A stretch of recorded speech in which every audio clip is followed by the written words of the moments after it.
ก็ปลูกเขาไว้ให้นกกินนะเดือนนกกินก็เป็นอาหารไก่ช่วงนี้กำลังหมานกำลังแตกกอ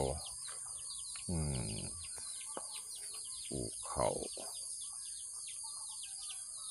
เกิดขึ้นโดยบังเอิญเอาดินจากไหหน้ามาถม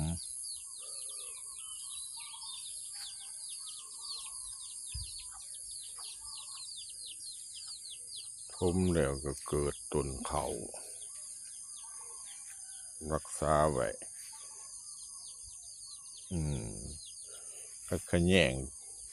เกิดตามธรรมชาติเต็มเลยนี่พักขะแ